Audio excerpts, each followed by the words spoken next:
ભરૂચમાં યુથ કોંગ્રેસ દ્વારા ગાંધીજીની પ્રતિમા મૂકવા માટે જગ્યાની ફાળવણી મુદ્દે દેખાવો કરાયા હતા। ભારત દેશને આઝાદ થયાને 68 વર્ષ થયા હોવા છતાં ભરૂચ શહેરમાં એક પણ સ્થળે ગાંધીજીની પ્રતિમા મૂકવામાં આવી નથી। ભરૂચમાં જવાહરલાલ નહેરુ, સરદાર વલ્લભભાઈ પટેલ, ડોક્ટર બાબા સાહેબ આંબેડકર જેવા રાષ્ટ્ર સન્માનિત નેતાઓની પ્રતિમાઓ છે, પરંતુ ગાંધી બાપુની પ્રતિમા કોઈને કોઈ વિવાદના કારણે મૂકવામાં આવતી નથી।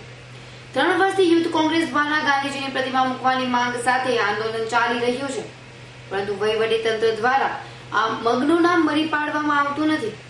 આ અગાઉ અંદાજે 25 વર્ષ પહેલા લાયન્સ ક્લબ ઓફ ભરૂચ દ્વારા સોનેરી માઇલ સર્કલ ખાતે મહાત્મા ગાંધીની અર્ધ પ્રતિમા મૂકવાનું આયોજન હાથ ધરાયું હતું, પરંતુ વહીવટીતંત્ર દ્વારા બહાનાબાજી થતા લાયન્સ ક્લબના હોદ્દેદારોએ આ સ્થળે સરદાર વલ્લભભાઈ પટેલની અર્ધ પ્રતિમા પ્રસ્થાપિત કરી સંતોષ માન્યો હતો।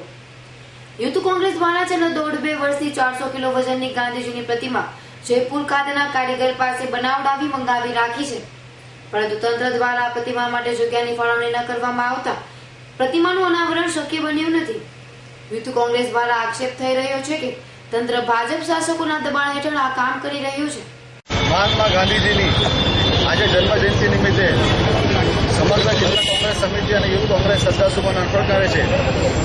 મહાત્મા ગાંધી એક નામ નહીં પરંતુ એક વિચારધારા હતી।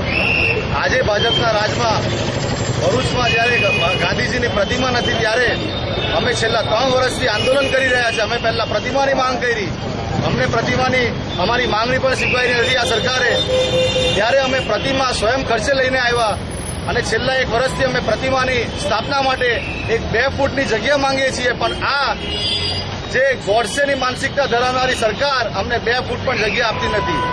ગાંધીજીનું કહેવું હતું કે ખોટું ના બોલવું, ખોટું ના સાંભળવું। આજે આ સરકાર અને આ તંત્ર આંધળું, બહેરું અને મૂંગું બનીને બેઠું છે, પણ આ ભરૂચની જિલ્લાની જનતાની, પ્રજાની આજે જે માંગણી છે તેની પૂરી કરતી નથી। ત્યારે આજે યુથ કોંગ્રેસ અહીંયા કાળી પટ્ટી ધારણ કરીને આ સરકારની વિરોધમાં આજે પાછી એકવાર આ જગ્યાની માંગણી કરી રહ્યું છે અને આવનારા 100 દિવસની અમે આ સરકારને અલ્ટિમેટમ આપીએ છીએ કે 100 દિવસના અંદર જો આ મુદ્દાને સરકાર પૂરું નહીં કરે તો 3 ઓક્ટોબર મહાત્મા ગાંધીજીના જન્મદિવસ જયંતિ છે। સમગ્ર દેશ આજે જન્મજયંતિ એમને મનાવી રહ્યો છે। અહિંસા, એક પણ લાકડી લીધા વગર કે એક પણ અપશબ્દ બોલ્યા વગર આ દેશને જેમને આઝાદ કરેલો છે એને સાથે શ્રદ્ધાંજલિ પાઠવીએ। સાથે સાથે આજે ગામડાના ભોગે શહેરનો વિકાસ થઈ રહેલો છે। ગાંધીજીની ઈચ્છા હતી, ગાંધીજી કહેતા હતા કે છેવાડાના માનવી સુધી, ગામડાના માનવી સુધી વિકાસ થશે ત્યારે સાચો વિકાસ ગણાશે, એ સરકાર આ ભૂલી ગઈ છે।